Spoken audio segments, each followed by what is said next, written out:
The richest man is not the one who owns the most gold.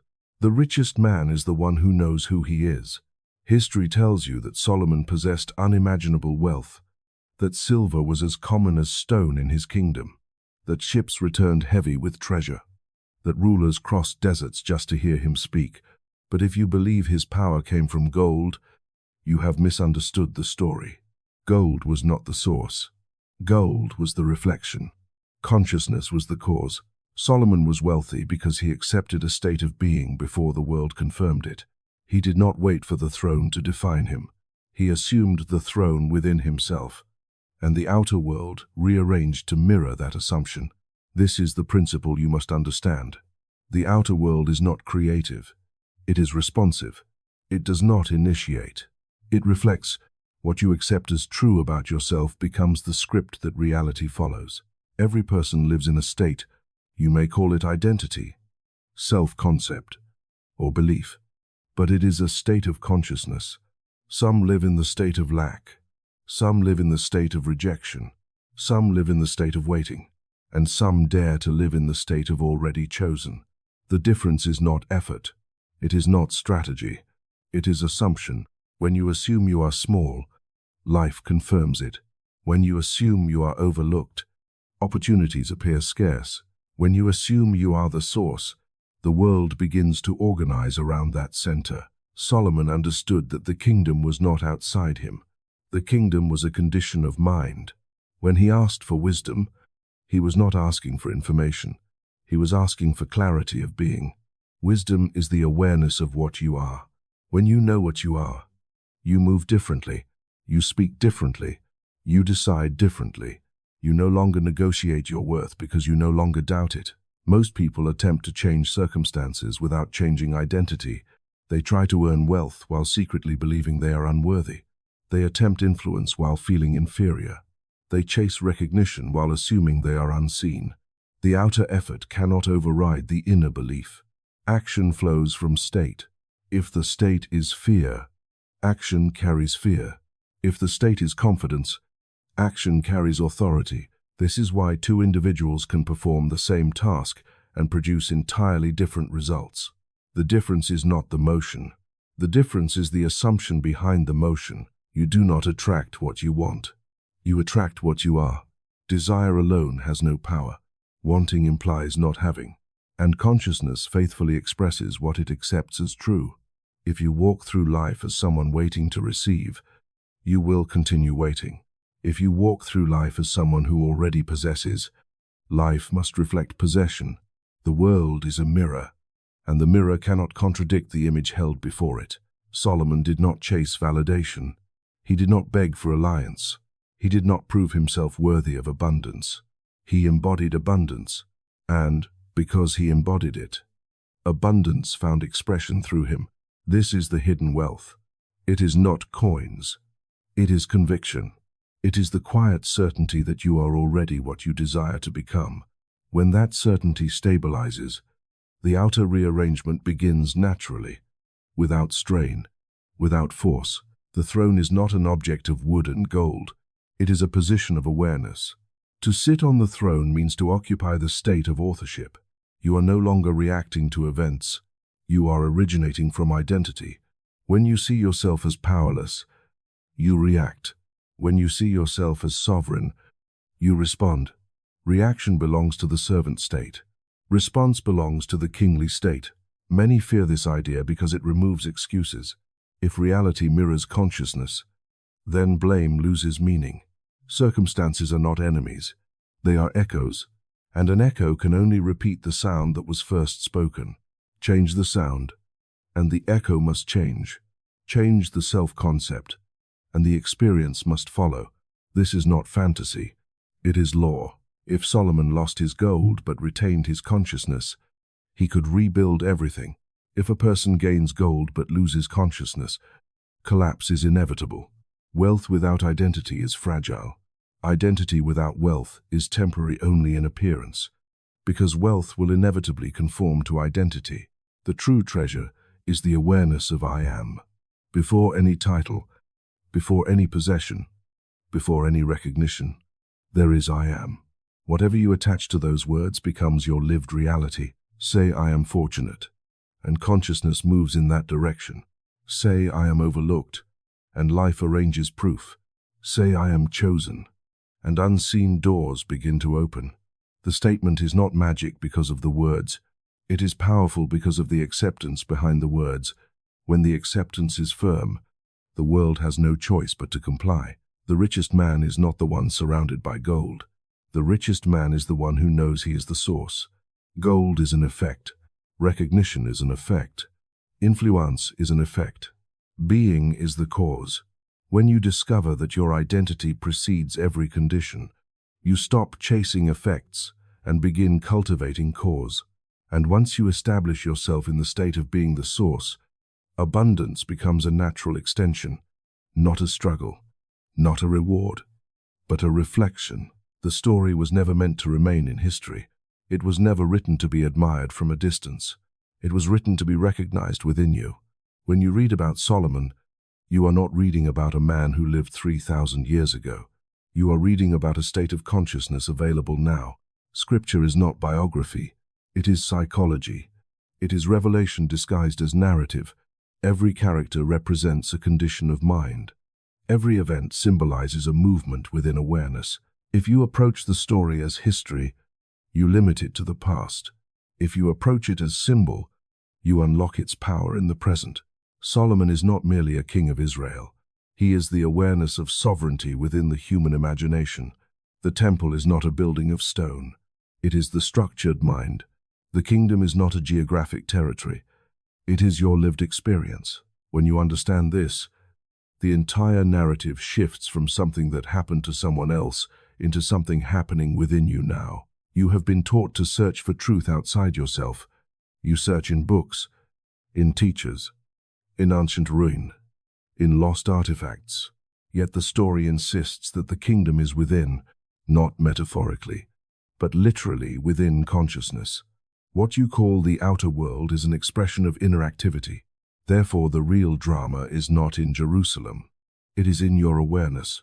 The rise and fall of kingdoms occurs first as a shift in identity. Solomon begins as one who asks for wisdom. This moment is not a historical request. It is the awakening of desire for higher awareness. When you grow tired of reacting to circumstances and begin to desire understanding of your own nature, you are entering the same state. Wisdom is not information about the world. Wisdom is knowledge of self as cause. When you discover that you are not merely a body moving through events, but the consciousness shaping events, you have stepped into the narrative. The story unfolds as a sequence of states. First recognition, then authority, then expansion, then temptation, then division. These are not random historical events. They are psychological movements. Every person who awakens to inner power experiences expansion. Every person who expands must confront distraction. Every divided mind produces a divided kingdom. This is not punishment. It is correspondence. When you interpret the story externally, you look for proof that Solomon existed. When you interpret it internally, you look for evidence of where you are in the state sequence. Are you in the stage of asking for wisdom? Are you in the stage of building the temple, organizing your thoughts and assumptions? Are you in the stage of abundance, seeing outer confirmation, or are you in the stage of distraction, entertaining conflicting identities? The text becomes a mirror rather than a museum. Imagination is the true throne. You may not realize it, but every day you sit upon it. When you imagine yourself as inadequate, you authorize that experience. When you imagine yourself as overlooked, you crown that perception. Imagination does not judge the image. It simply externalizes it. This is why the story insists that the king commands spirits. The spirits are thoughts, impulses, fears, desires. To command them means to refuse identification with them. It means to observe without surrendering authorship. History teaches you to revere figures. Conscious interpretation teaches you to embody states. Solomon is not to be worshipped. He is to be realized. If he represents wisdom, then wisdom must be a faculty within you. If he represents abundance, then abundance must originate within you. If he represents authority, then authority must be assumed within your own awareness. The moment you see him as separate, you diminish yourself. The moment you see him as symbolic, you activate the same principle. The reason stories endure for thousands of years is not because of archaeological accuracy. It is because they encode universal patterns of consciousness. You have repeated the story many times without noticing. Every time you claimed a new identity and saw life rearrange, you reenacted it. Every time you doubted yourself and experienced contraction, you reenacted it. The text is alive because you are alive. It continues because consciousness continues. You are not reading about someone who had power. You are reading about the structure of power itself. Power begins with assumption. It stabilizes through persistence. It expands through belief. It fractures through contradiction. When you entertain two opposing self-concepts, you create inner division. And inner division inevitably appears as outer conflict. The kingdom splits only after the mind splits. If you want to understand the story, stop asking what happened long ago. Ask what is happening within you now. Where are you giving authority away? Where are you assuming weakness? Where are you unconsciously declaring limitation? Every declaration is creative. Every assumption is formative. The narrative is not instructing you to admire the past. It is inviting you to awaken in the present. When you accept that the story is internal, responsibility becomes unavoidable. You can no longer blame fate or environment. You can no longer attribute success or failure solely to external forces.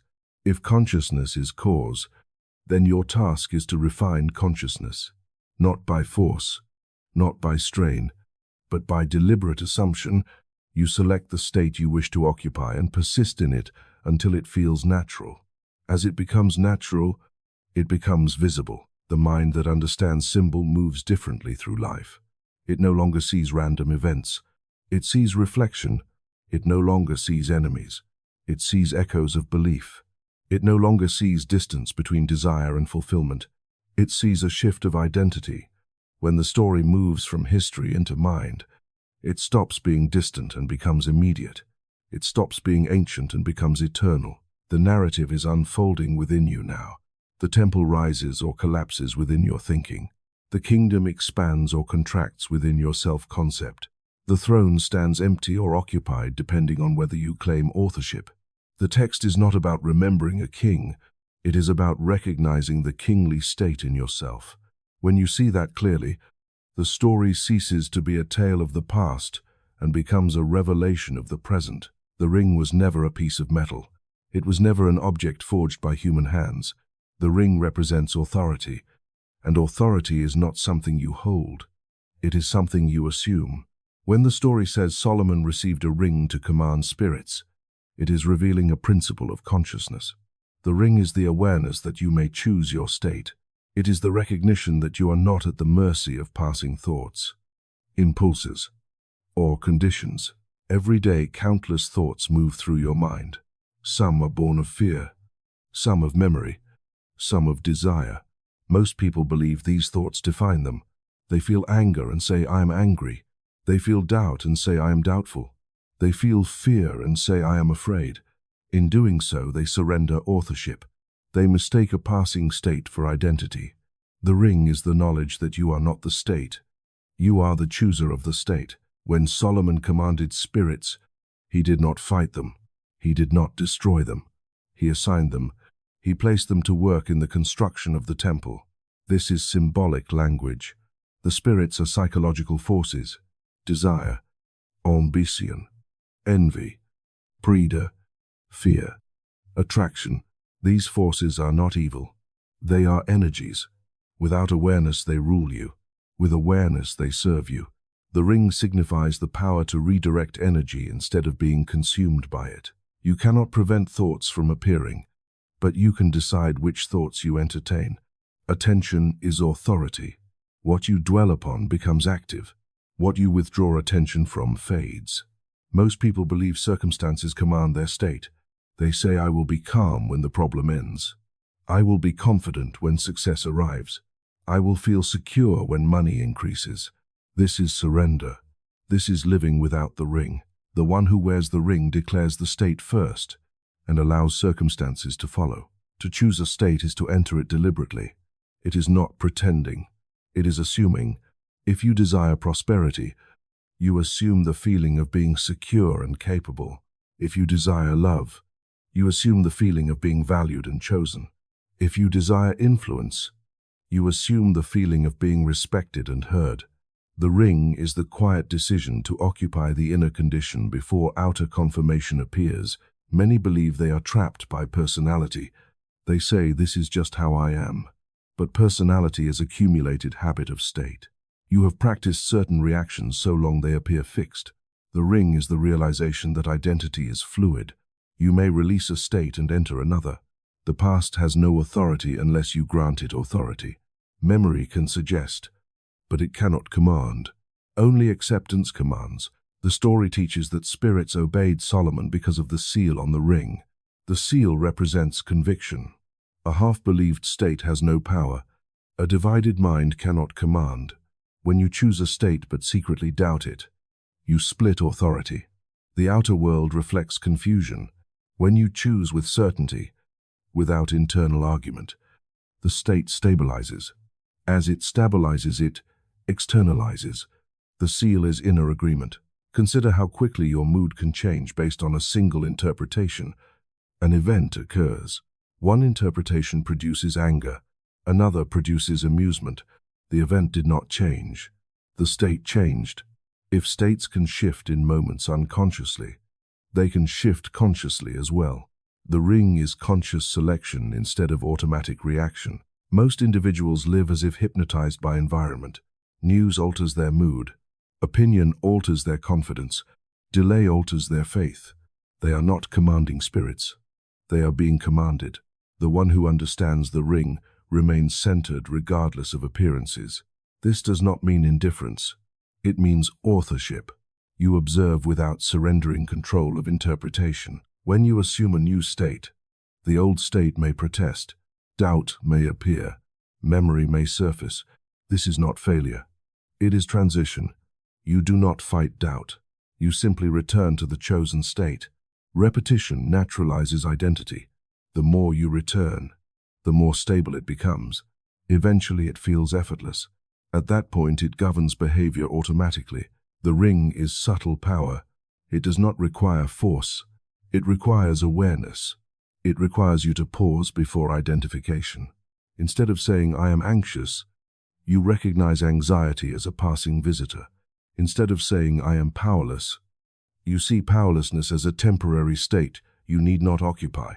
The difference is small in language but enormous in consequence. One statement imprisons, the other liberates. To command a spirit is to say, "This energy will serve my higher assumption." Fear becomes alertness. Desire becomes motivation. Anger becomes clarity. Nothing is wasted. Nothing is suppressed. Everything is redirected. The temple is built from the very forces that once threatened disorder. Authority over state precedes authority over circumstance. If you cannot hold a chosen inner condition, you cannot sustain outer change. If you waver internally, experience will waver externally. Stability inside produces coherence outside. This is law, not superstition. Consciousness expresses its dominant state. The ring is always available. It is not granted by another. It is not earned through ritual. It is realized through understanding. The moment you recognize that you may choose your reaction, choose your interpretation, choose your assumption, you have found it. You may still forget. You may still react automatically at times, but awareness once gained can always be regained. The ring is the power to say, "I will not identify with this fear. I will not dwell in this lack. I will not crown this doubt. I choose the state of certainty. I choose the state of sufficiency. I choose the state of authorship." When this becomes habitual, the outer world begins to mirror stability. Opportunities align. Conversations shift. Outcomes change. Not because fate was persuaded, but because identity was revised. The ring was never metal. It was never decoration. It is the quiet sovereignty of choosing who you are in each moment. When you understand this, you stop waiting for the world to improve before you feel powerful. You feel powerful first. And because you feel powerful, the world reorganizes accordingly. The 72 demons were never creatures outside of man. They were never horns and shadows lurking in hidden realms. They represent states of consciousness not yet mastered. Every fear, every craving, every jealousy, every insecurity is a state, and any state that you do not consciously choose will attempt to rule you. The story speaks in symbols because truth must be discovered inwardly, not accepted blindly. When it is said that Solomon commanded 72 spirits, it is revealing that the human mind contains countless tendencies. Some are elevated, some are destructive, some are subtle, some are overwhelming. These tendencies are not evil in themselves. They are energies without direction. Without awareness, they dominate behavior. With awareness, they can be redirected into service. Most individuals believe they are their impulses. They feel envy and believe they are envious. They feel anger and believe they are angry. They feel desire and believe they are incomplete. This is identification. Identification gives authority to the state. The moment you say, "This is who I am," you enthrone that condition. The demon is not the feeling. The demon is unconscious identification with the feeling. States rise and fall like waves. You may wake confident and by afternoon feel uncertain. You may feel hopeful one day and discouraged the next. These fluctuations are natural, but when you forget that they are states, you surrender authorship. You believe circumstances caused them. In truth, circumstances only trigger what already lives within awareness. The 72 symbolize multiplicity. The mind can entertain endless variations of self-concept. I am capable. I am unworthy. I am powerful. I am overlooked. Each is a state. Each has its own perception of reality. When you enter the state of lack, you see lack everywhere. When you enter the state of gratitude, you see opportunity everywhere. The world does not change. The lens changes. To command a state is not to suppress it. Suppression creates resistance. Command is recognition without surrender. When anger appears, you do not condemn it. You observe it. When fear arises, you do not panic. You notice it. The simple act of observation separates you from identification. The observer is never bound by the observed. This is the beginning of mastery. Every state carries a promise of experience. The state of resentment promises conflict. The state of insecurity promises rejection. The state of certainty promises coherence. Once you understand this, you become selective. You realize that indulging a negative state is not harmless. It is creative. It plants seeds in consciousness that must externalize. The story declares that the spirits were used to build the temple. This is symbolic transformation. The very energies that once threatened chaos can construct stability. Desire can become ambition. Pride can become dignity. Fear can become alertness. Even doubt can become discernment when redirected. Nothing within you is inherently destructive. It becomes destructive only when it governs unconsciously. Many people attempt to defeat their darker tendencies through force. They fight themselves. They condemn themselves. They try to eliminate parts of their personality. This only deepens division. The divided mind cannot rule. True authority comes from integration. You acknowledge the impulse without allowing it to define you. You choose a higher state and persist in it. Over time, the lower tendency weakens from lack of identification. You cannot prevent thoughts from appearing, but you can refuse to house them. A thought may knock at the door of awareness. It gains entry only through consent. Consent is attention sustained. If you withdraw attention, the thought fades. This is why mastery is subtle. It is not dramatic struggle. It is quiet redirection. Consider how quickly you can shift from anxiety to calm by changing interpretation. The situation remains unchanged, yet the state transforms. This reveals that the state was never caused by the event. It was caused by meaning assigned to the event. Meaning is chosen, therefore state is chosen. The 72 represent the variety of meanings you can assign to life. You may interpret delay as failure or as preparation.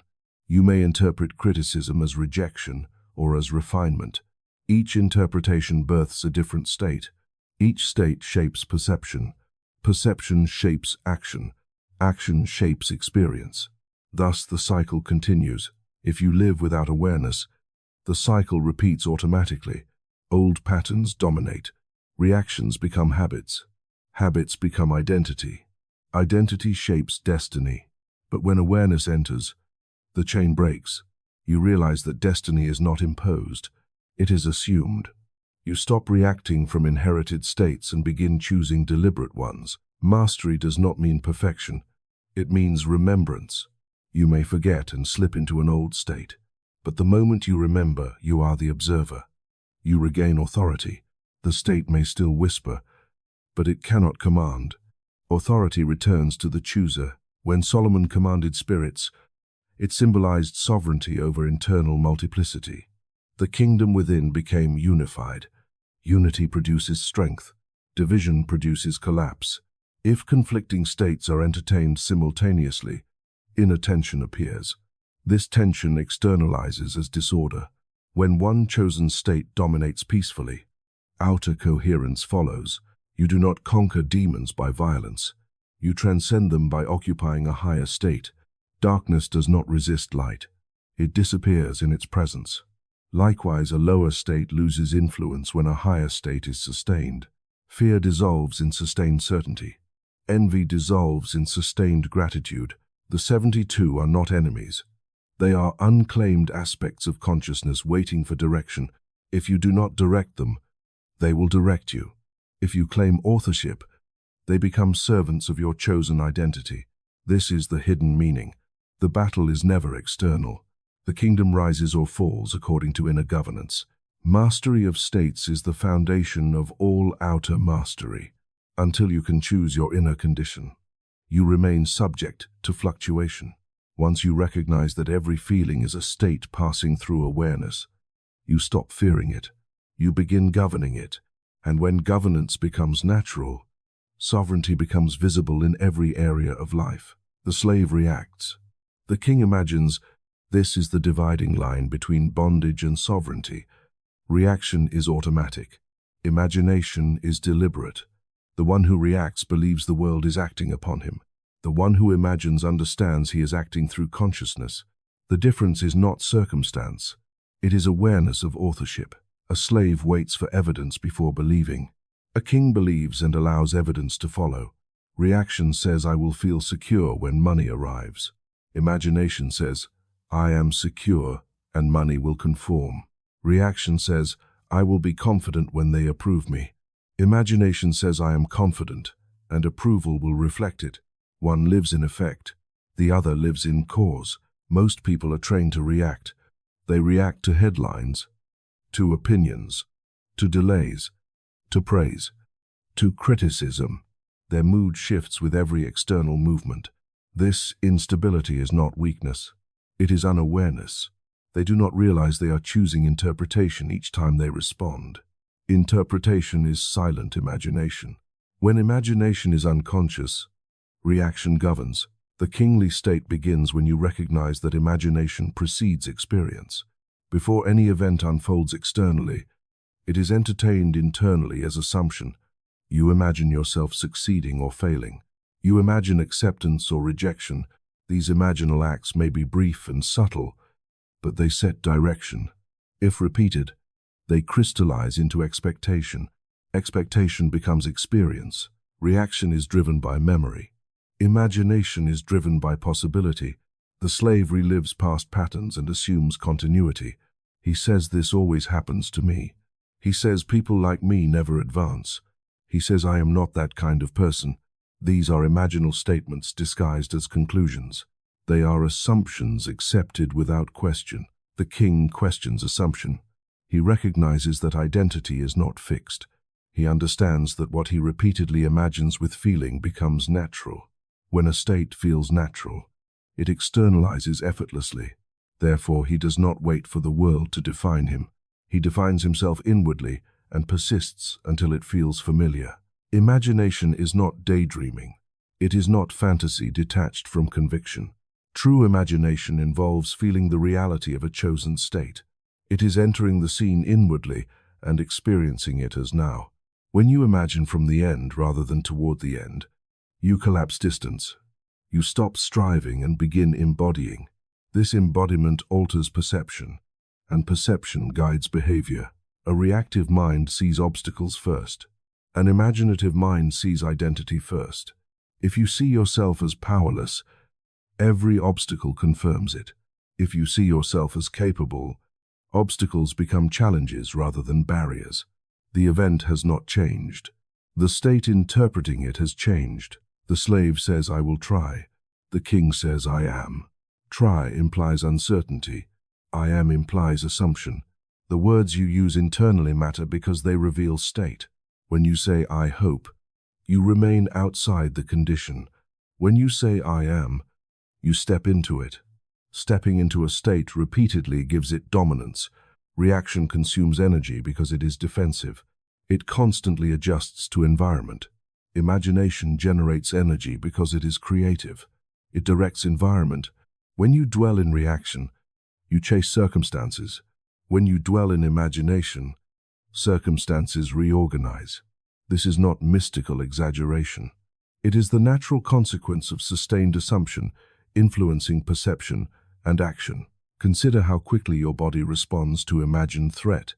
You recall an embarrassing memory and feel tension.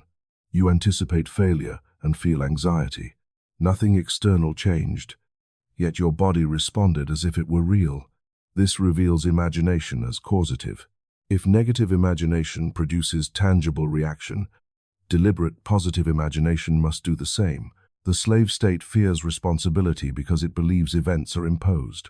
The kingly state accepts responsibility because it understands events reflect assumption. Responsibility is not blame. It is creative authority. When you accept that your inner dialogue influences experience, you gain leverage. Imagination must be disciplined, not by force, but by persistence. You choose the state you wish to occupy and return to it whenever distracted. Distraction will appear. Old reactions will attempt to reassert control. This is natural, but repetition of a chosen imaginal act stabilizes identity. What was once effort becomes habit. What was once imagined becomes normal. The difference between reacting and imagining is subtle but decisive. Reaction begins with what is seen. Imagination begins with what is unseen. Reaction says, "I see no evidence, therefore I doubt." Imagination says, "I assume the end, therefore evidence must appear." The one who imagines from the end lives as if fulfillment is inevitable. That certainty influences posture, tone, decision, and timing. A king does not deny appearances. He transcends them by assuming a deeper reality. He may see temporary lack, but he refuses to dwell there. He occupies the state of sufficiency inwardly. In doing so, he gradually alters outer conditions. The slave remains emotionally chained to current appearances. The king views appearances as temporary expressions of prior assumption. You cannot serve two masters. You cannot consistently react and consistently imagine from the end. One must dominate. If you allow reaction to rule, imagination becomes sporadic and weak. If you allow imagination to rule, reaction loses power. You still experience emotion, but you no longer identify with it automatically. The throne of consciousness belongs to imagination. When imagination abdicates, reaction seizes control. When imagination reigns, reaction becomes servant. You respond rather than react. You interpret deliberately rather than impulsively. To live as king is to imagine deliberately and persistently. To live as slave is to accept whatever interpretation arises first. The story invites you to shift from passive responder to conscious creator. This shift does not require external change. It requires internal decision. Decide who you are. Imagine from that identity. Persist until it feels natural. Then watch as the outer world reflects the new assumption. The slave reacts to life. The king imagines life into form. The temple was never stone and cedar. It was never architecture rising under the sun. The temple represents the organized mind. It is the structure of consciousness aligned with a chosen state. When the mind is scattered, the kingdom is unstable. When the mind is ordered, experience becomes coherent. The outer temple symbolizes inner alignment. An unorganized mind entertains contradiction. It declares faith in abundance while dwelling on lack. It speaks confidence while rehearsing failure. It imagines success briefly but returns to doubt repeatedly. This divided attention produces divided results. The temple cannot stand where foundations are inconsistent. Structure requires unity of assumption. To organize the mind is not to silence thought, it is to direct thought. Thoughts will appear endlessly. Some will uplift, some will discourage. Organization means selecting which thoughts are allowed residence. It means refusing to dwell on ideas that contradict the state you wish to occupy. Every sustained thought is a brick in the temple of experience. When Solomon built the temple, the materials were gathered intentionally. Nothing was random, nothing was careless. This reveals a law of consciousness. You cannot build a stable life with careless mental habits. Idle fear, repeated complaint, habitual doubt. These are unstable materials. They cannot sustain the structure of confidence or prosperity. The organized mind returns repeatedly to the chosen identity. If the desired state is confidence, the mind rehearses confidence. If the desired state is prosperity, the mind rehearses sufficiency. This rehearsal is not forced affirmation. It is quiet dwelling. It is returning inwardly to the feeling of already being what you intend to be. Discipline in imagination is gentler than most assume. It does not require strain. It requires consistency. Each time the mind wanders into contradiction, you gently redirect it. You do not condemn yourself. You do not react emotionally to the wandering. You simply return. Over time, the return becomes easier. What once felt unnatural becomes stable. Stability is the cornerstone of the temple. Many individuals attempt to change their lives while leaving their inner structure untouched. They set goals externally but maintain chaotic thought patterns internally. This produces tension. Outer effort clashes with inner belief. The temple must be constructed within before outer manifestation stabilizes. An organized mind does not deny reality. It interprets reality according to chosen assumption. If a delay occurs, the organized mind interprets it as preparation rather than failure. If a challenge appears, it interprets it as strengthening rather than threat. Interpretation is structural alignment. Without alignment, every event shakes the foundation. The temple also represents sacred focus. In ancient imagery, the temple was a place set apart. Not everything entered it. Likewise, not every idea deserves entry into consciousness. When you guard your inner space, you guard your future experience. Allowing every fear and rumor to dwell within is equivalent to inviting chaos into sacred ground. Focus is devotion. What you repeatedly think about becomes central. If you dwell constantly on lack, lack becomes the altar at which you worship. If you dwell on capability, capability becomes central. The temple reflects devotion. Whatever occupies the inner sanctuary shapes the outer expression. Organization requires decision. You must decide which state you intend to occupy. Without decision, the mind drifts between impulses. Drift creates disorder. Decision establishes direction. Once direction is clear, mental activity aligns more easily. Clarity simplifies thought. An ordered mind experiences less internal conflict. Conflict consumes energy. Energy lost in conflict cannot be invested in creation. When thoughts align with chosen identity, energy flows smoothly. This smoothness appears outwardly as confidence and coherence. Others sense it. Circumstances reflect it. The temple was constructed over time. It was not built in a single moment. Likewise, mental organization is gradual. You may choose a new identity today, but habits of thought from the past may reappear. Persistence transforms repetition into structure. Each return to the chosen state strengthens the foundation. Silence is part of organization, not silence of speech alone, but silence of unnecessary mental noise. Constant comparaison, replaying old conversations, imagining negative outcomes. These are distractions. When you reduce mental clutter, chosen states stabilize more quickly. Stillness clarifies intention. The organized mind is not rigid. It is directed. It can adapt to new information without losing core identity. It can adjust strategy without surrendering assumption. Flexibility within identity prevents collapse under pressure. Every life reflects the condition of its inner temple. If the mind is fragmented, experience appears fragmented. If the mind is steady, experience gains rhythm. Rhythm is evidence of alignment. To build the temple is to build consistency of self-concept. It is to eliminate contradiction between what you desire and what you inwardly assume. When assumption and desire match, tension dissolves. When tension dissolves, manifestation accelerates naturally. The temple is not seen by others, yet it determines what others see. It is invisible structure shaping visible outcome. The one who understands this invests more effort in inner arrangement than outer display. When the mind is organized around the awareness of I am sufficient, I am capable, I am chosen, experience gradually confirms it, not because the world is generous, but because it mirrors order. The temple stands wherever consciousness is unified, and wherever consciousness is unified, power expresses without struggle. Order is inner unity. It is not control imposed from outside. It is alignment within consciousness.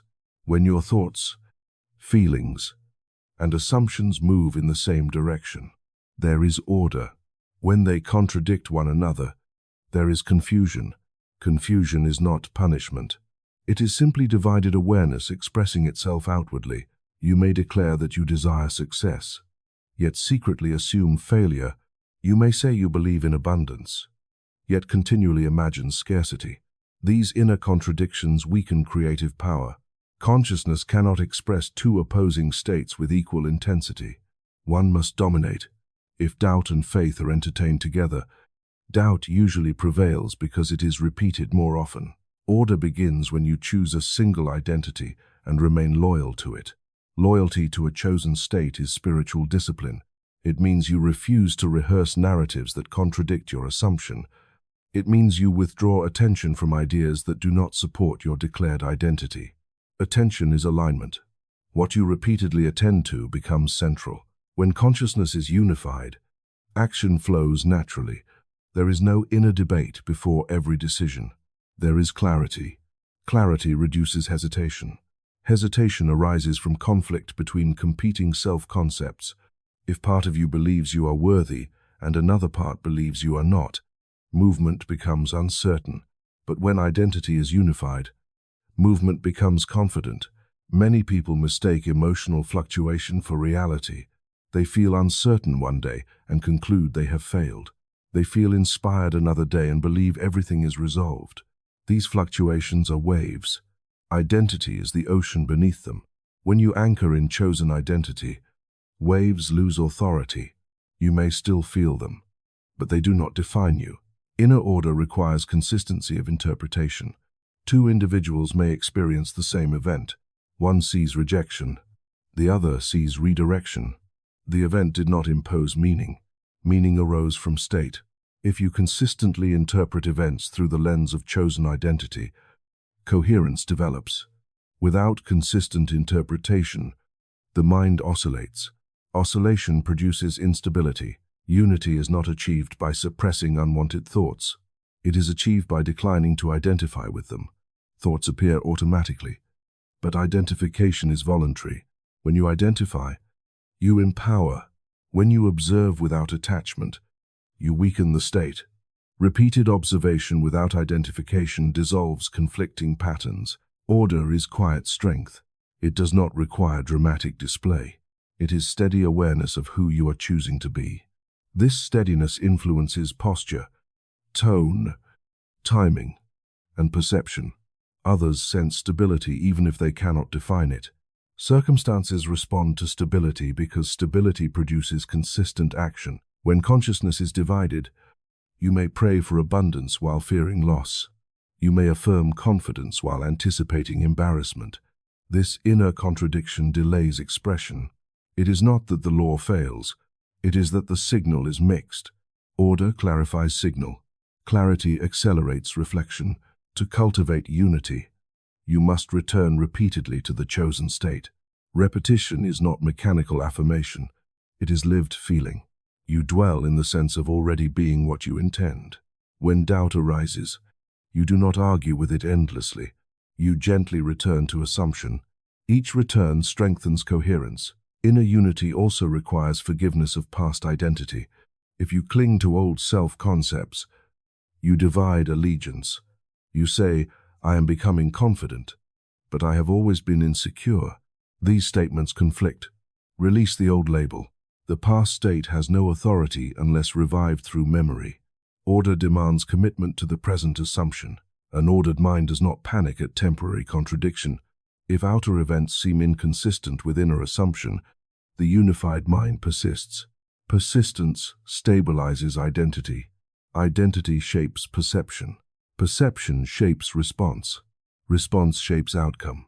The sequence unfolds naturally when unity is maintained. When you experience confusion in outer life, examine inner alignment. Are you entertaining competing narratives? Are you imagining both success and failure with equal emotional intensity? Divided imagination yields divided results. Unified imagination yields coherent expression. Order is not rigidity. It allows flexibility of method while preserving stability of identity. You may change strategy without abandoning assumption.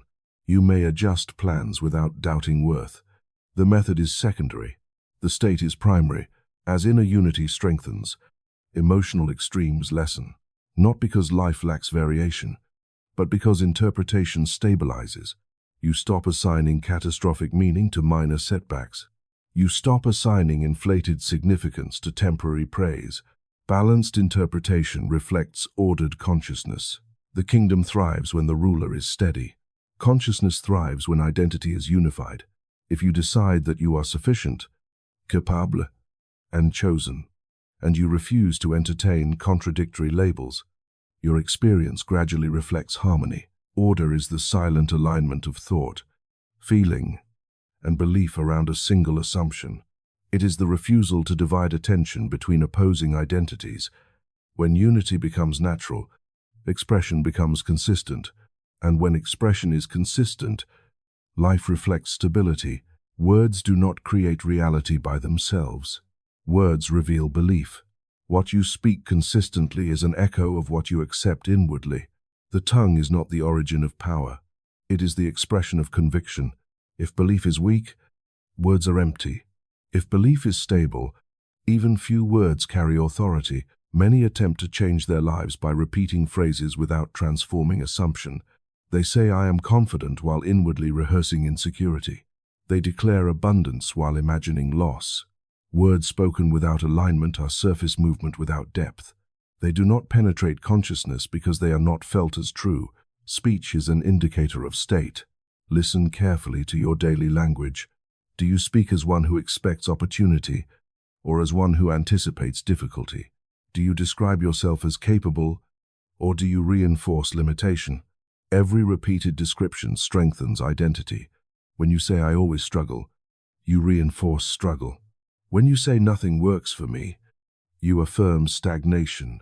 The tongue exposes inner agreement. The power attributed to spoken word in ancient symbolism is not superstition. It points to alignment. When belief and speech match, creative force intensifies. If you truly assume I am capable, your tone shifts naturally. Your posture changes. Your choices reflect it. Speech then becomes an extension of inner certainty. There is a difference between speaking from desire and speaking from assumption. Desire says, I hope this happens. Assumption says this is unfolding. Desire implies distance. Assumption implies ownership. When you speak from ownership, your words carry calm assurance rather than pleading energy. You cannot consistently speak prosperity while inwardly identifying with lack.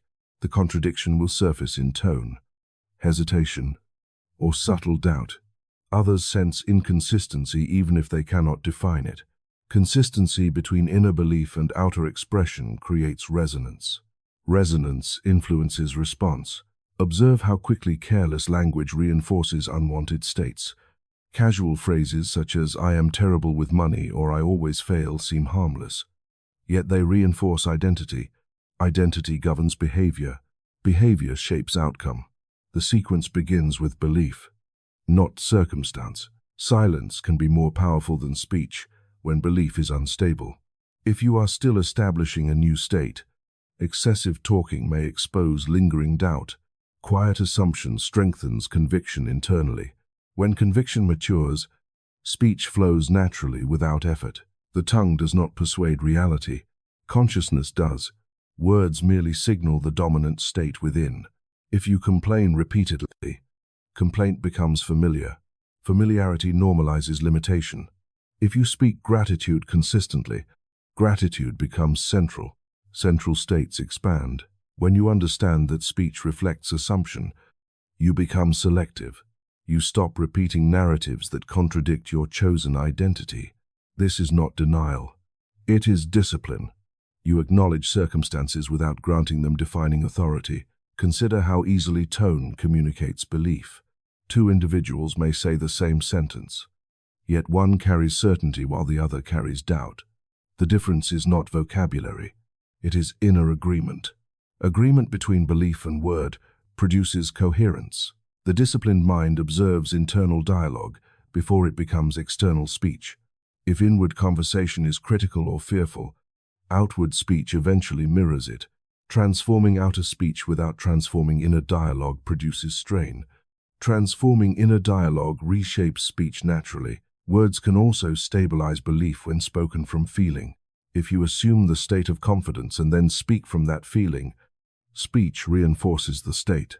Expression deepens conviction when alignment is present. You are constantly speaking inwardly, even when silent outwardly. The inner monologue is continuous. If that monologue rehearses defeat, outer speech cannot override it. If inner monologue affirms sufficiency, outer speech aligns automatically. Speech is creative only because it emerges from identity. Identity precedes language. Therefore, focus on identity first. When identity changes, vocabulary changes. Descriptions of self become elevated without conscious effort. You do not need elaborate declarations. A simple inward I am sufficient held consistently reshapes perception. As perception changes, speech changes. As speech changes, behavior changes. As behavior changes, results change. The chain begins within. If you wish to examine your dominant belief, listen to your casual conversation. What do you repeat when relaxed? What assumptions surface spontaneously? Those reveal the state you inhabit most frequently. When belief is unified, speech is steady. When belief is divided, speech fluctuates. Stability in language reflects stability in consciousness. The tongue is not magic. It is a mirror. Transform the inner assumption, and the mirror reflects transformation. Guard your inner dialogue, and outer speech will align without force. The sword is discernment. It is the ability to distinguish between imagination that creates and fantasy that escapes. Not all imagining is equal. One form transforms reality. The other merely distracts from it. The sword separates deliberate assumption from idle daydreaming. Many imagine outcomes briefly, yet never accept them as true. They picture success but secretly believe failure. They visualize abundance while identifying with lack. This is not creative imagination. It is divided awareness. Divided awareness produces no stable result because it lacks conviction. Creative imagination begins from the end.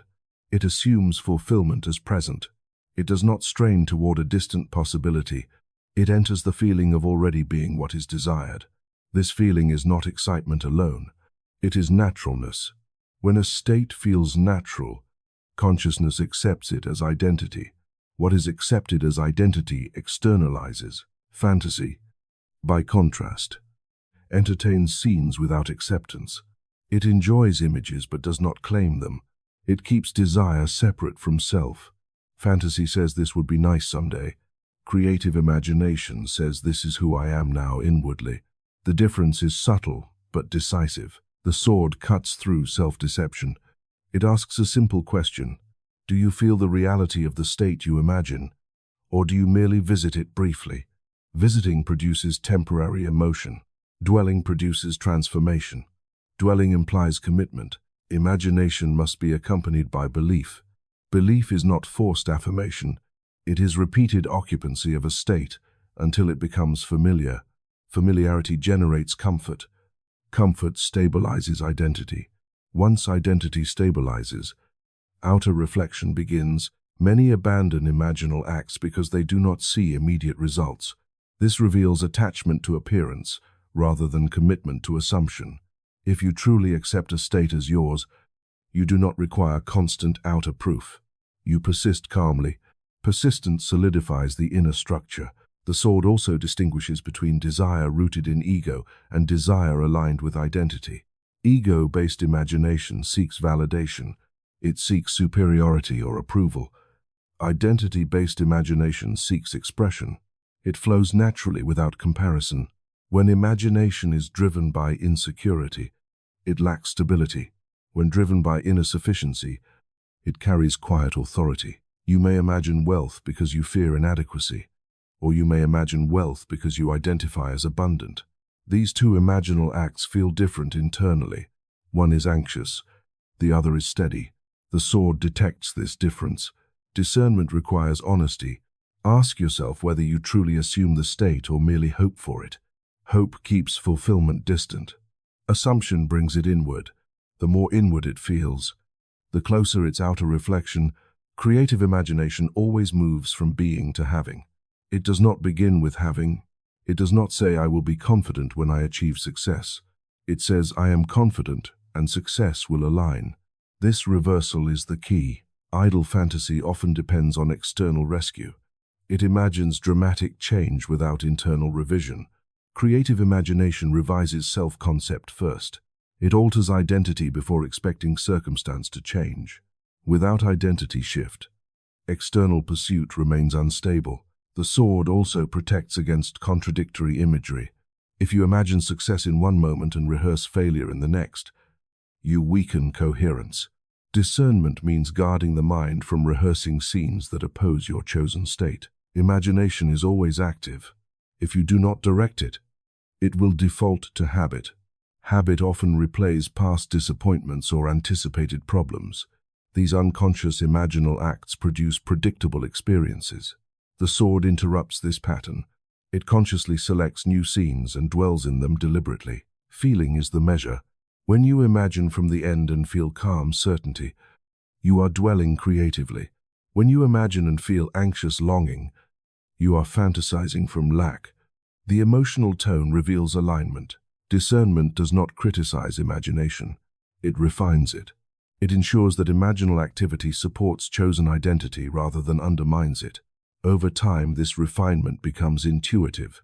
You sense immediately whether a thought strengthens or weakens your state. The sword represents clarity of awareness. It prevents you from mistaking fleeting inspiration for stable assumption. It reminds you that persistence matters more than intensity. A quiet, consistent imaginal act is more powerful than occasional dramatic visualization. When imagination is disciplined by discernment, it becomes constructive force. It no longer wanders aimlessly. It builds deliberately.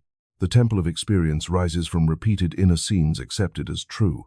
Without discernment, imagination can reinforce fear as easily as hope. With discernment, it becomes selective and purposeful. You stop entertaining catastrophic scenarios.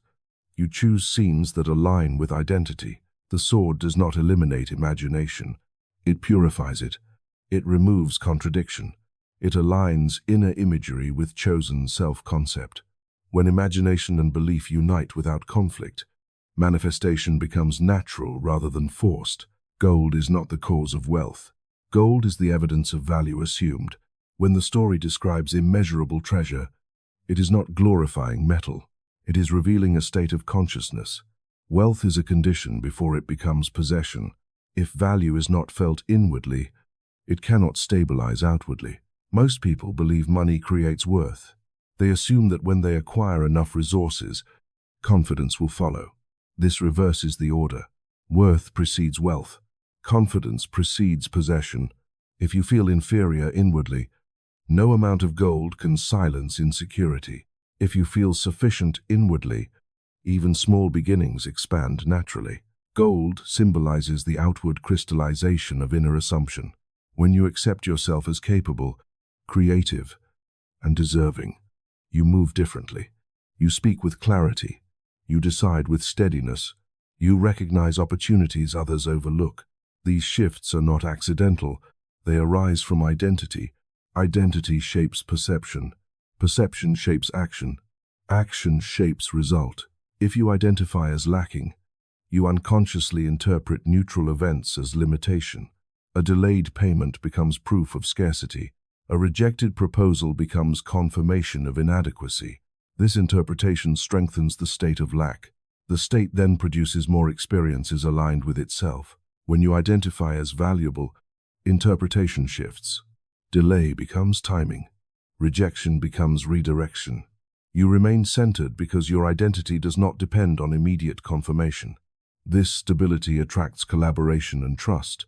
People respond to those who carry quiet assurance. Value is first felt inwardly as self-respect. Self-respect is not arrogance. It is recognition of intrinsic worth. When you respect your own time, others sense it. When you assume your contribution matters, others treat it accordingly. Gold reflects this inner posture. Many chase wealth from desperation. Desperation signals inner lack. Lack communicates tension. Tension repels ease. The state of sufficiency attracts cooperation because it does not cling. When you assume abundance, you stop negotiating from fear. Your decisions become strategic rather than reactive. Gold also symbolizes flow. Wealth is rarely static. It moves through exchange. Exchange requires confidence in contribution. If you doubt your value, you hesitate to offer fully. If you assume value, you give with clarity and receive with openness. This circulation reinforces prosperity. The mind that feels poor remains vigilant for loss. It hoards mentally, even when resources increase. This vigilance distorts perception. It sees threat where none exists. The mind that feels wealthy remains open. It trusts circulation. Trust invites expansion. Inner value influences standards. When you value yourself, you set boundaries naturally. You decline arrangements that diminish you. You pursue environments that align with growth. These choices compound over time. The result appears as success, but the origin is identity. You cannot sustain outer wealth while inwardly identifying as unworthy. Eventually, behavior sabotages stability. Excess spending, avoidance, fear-driven decisions. These arise from misalignment between possession and self-concept. To maintain gold, you must maintain identity consistent with gold. The story of abundant treasure is symbolic reinforcement of this law. It illustrates what occurs when consciousness is anchored in wisdom and sufficiency. Wisdom stabilizes identity. Stable identity attracts structured expansion. Gold does not define the king. The king defines the gold. When identity collapses, treasure disperses. When identity strengthens, treasure accumulates. This is not superstition. It is psychological law expressed materially. To cultivate wealth, begin with internal valuation. Recognize strengths without exaggeration and weaknesses without condemnation. Accept growth as natural. Assume capability, even while developing skill. Assumption accelerates competence because it reduces fear. Wealth consciousness is calm. It does not rush. It does not cling. It assumes continuity. When you assume continuity of provision, anxiety decreases. Reduced anxiety sharpens perception. Sharper perception improves decision-making. Improved decisions increase results. The chain begins within. You may possess modest means outwardly while cultivating expansive identity inwardly.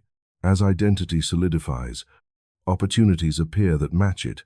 You cannot perceive what contradicts your dominant state. Change the state and perception widens.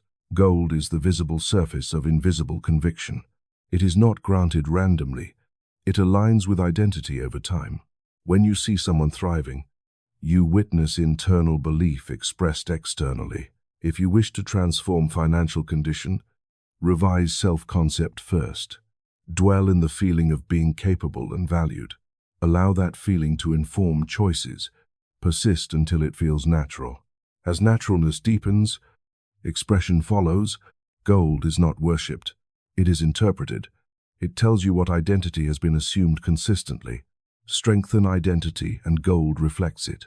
You do not attract what you want. You attract what you are. Desire by itself has no creative authority. Wanting implies absence. When you want something, you silently affirm you do not have it. Consciousness faithfully reflects the dominant state, not the passing wish. Many speak of attraction as if it were a magnetic force responding to requests. But consciousness does not respond to requests. It responds to identity. If you identify as lacking love, you may desire love intensely, yet you will continue to experience distance. If you identify as chosen and valued, love appears naturally because your behavior and perception align with that state. Desire is the beginning of awareness. It reveals a new state available to you. But if you remain in desire without assuming fulfillment, you perpetuate separation. The shift occurs when you move from wanting to being, when you feel yourself to be the one who already possesses. The outer world begins to reorganize. You may desire success while inwardly believing you are unqualified. The belief overrides the desire. You may desire recognition while assuming invisibility. The assumption governs. Consciousness expresses its dominant conviction. To understand this law, observe your daily reactions. If something you desire appears for another person, what do you feel? Envy signals identification with lack. Inspiration signals identification with possibility. The emotion reveals the state. The state shapes experience. If you say, "I want wealth," but inwardly repeat, "Money is difficult," wealth feels distant. If you say, "I want confidence," but inwardly rehearse embarrassment, confidence remains elusive. The outer world does not deny you. It mirrors you. Becoming precedes receiving. You must first become inwardly what you seek outwardly. Becoming is not performance. It is assumption. It is dwelling in the feeling of already being secure, already being valued, already being capable. This feeling stabilizes identity. Once identity stabilizes, perception shifts. Opportunities once unnoticed become visible. Interactions once intimidating become manageable. Decisions once delayed become decisive. The world seems to change. Yet what truly changed was interpretation rooted in new identity. Attraction is alignment. When inner and outer are congruent, flow appears effortless. When inner and outer conflict, resistance appears. Resistance is not external opposition. It is internal contradiction. You cannot beg life for what you inwardly deny. If you deny your worth, praise feels uncomfortable. If you deny your intelligence, responsibility feels threatening.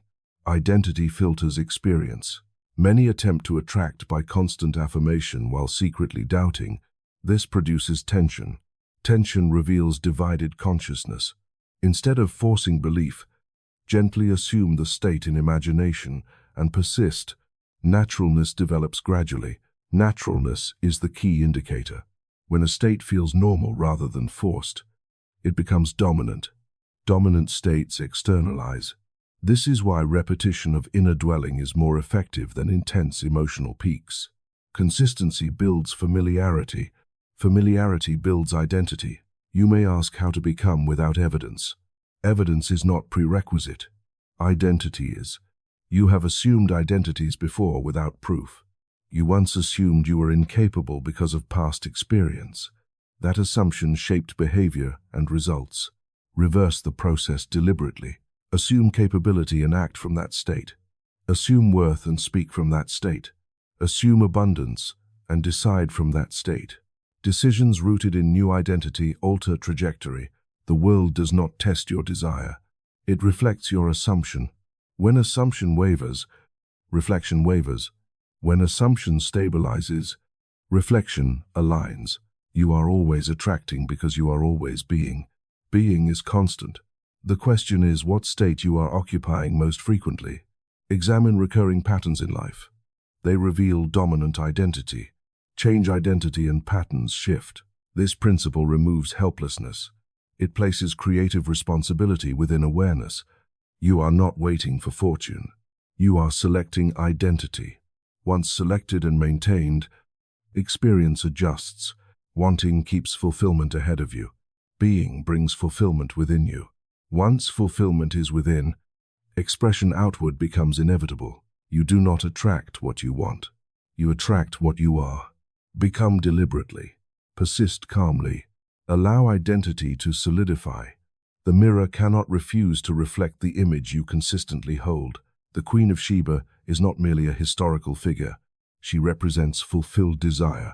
She symbolizes that which comes to you when identity is complete. In the story, she travels to witness Solomon's wisdom. Symbolically, this reveals a principle. Desire moves toward established identity.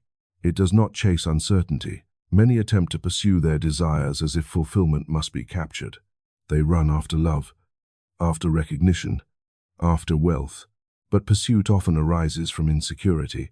When you chase, you silently affirm that what you seek is separate from you. Separation sustains distance. The Queen of Sheba does not appear because Solomon pleads.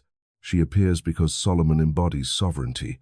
When identity is stabilized, attraction occurs naturally. The state of being complete invites confirmation. The state of longing extends delay. Desire is not an enemy. It is an indicator of expansion. It reveals a new state available within consciousness.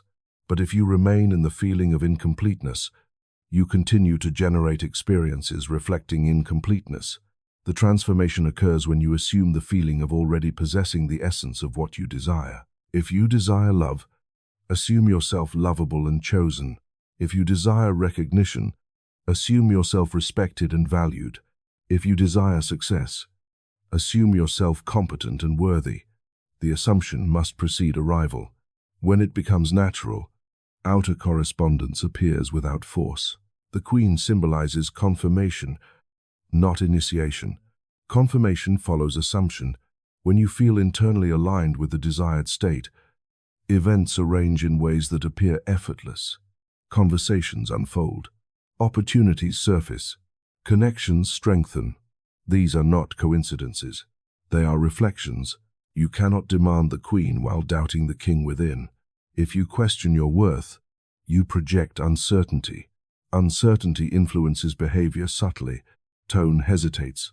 Body language contracts. Decisions second-guess. Others respond to these cues unconsciously. When you feel complete, your presence changes. There is less urgency, less need to impress, more clarity. This steadiness is attractive because it signals self-sufficiency. Self-sufficiency does not repel connection. It invites mutual respect. The story shows the Queen bringing gifts. This imagery reveals that fulfillment carries abundance with it. When a desire is realized outwardly, it enhances life rather than diminishing it. But if you attract from insecurity, fulfillment may feel fragile. You cling to it.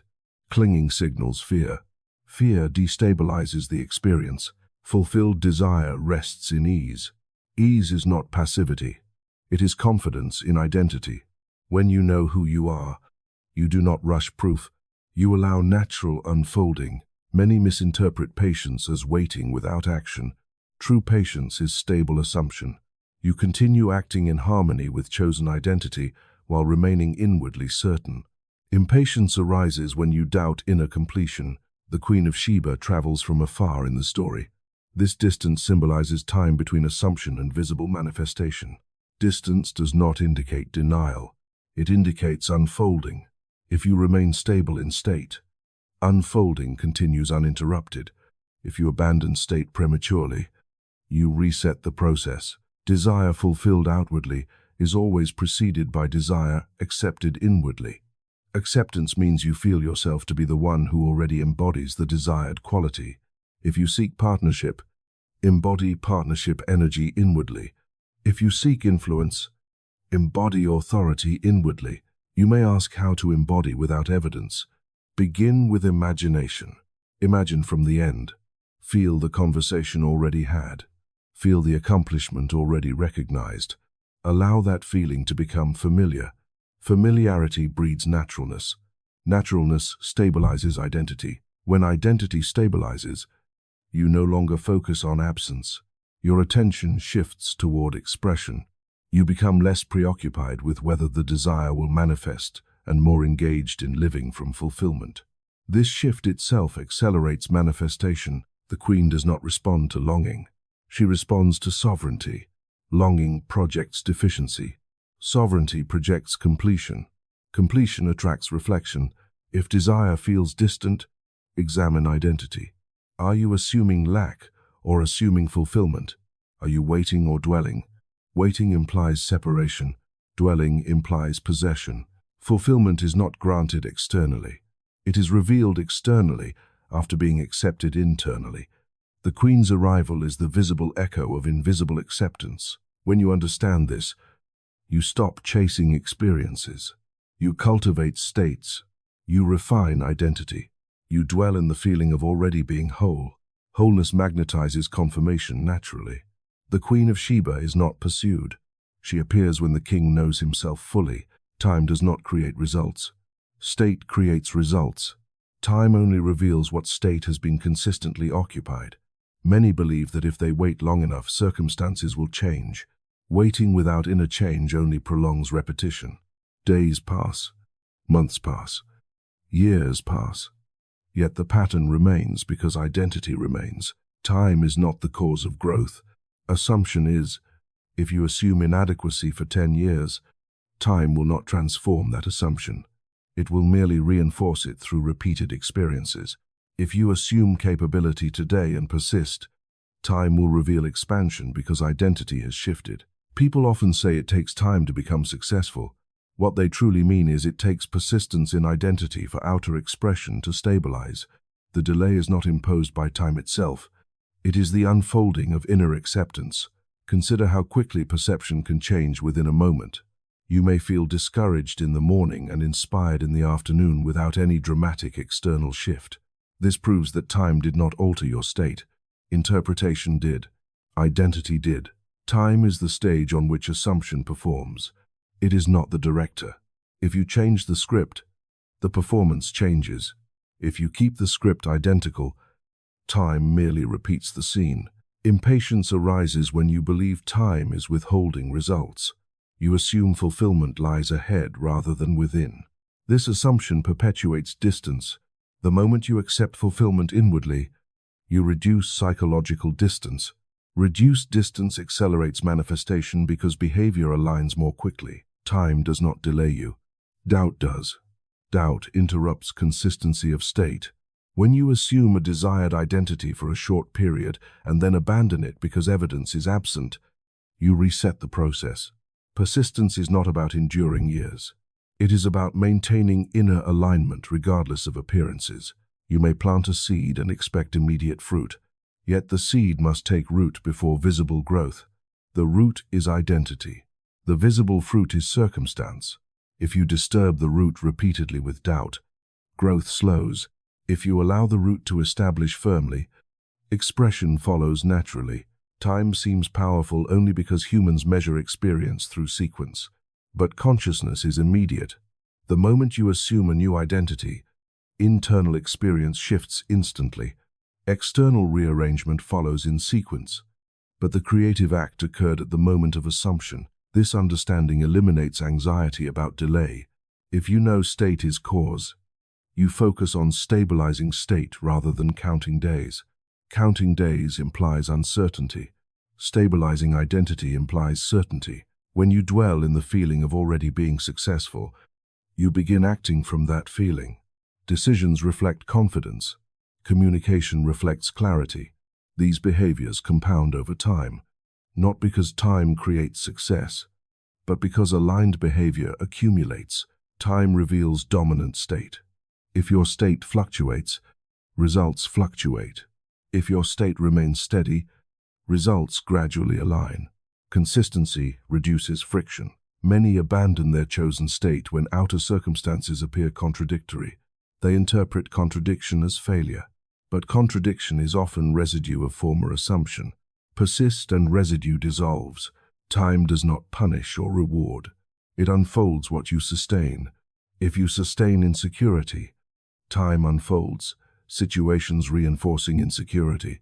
If you sustain sufficiency, time unfolds confirmation. The belief that time heals or time changes everything overlooks the role of consciousness. Time allows you to repeat thoughts. If those thoughts shift, experience shifts. If they remain unchanged, Experience mirrors stagnation. Patience is not passive waiting.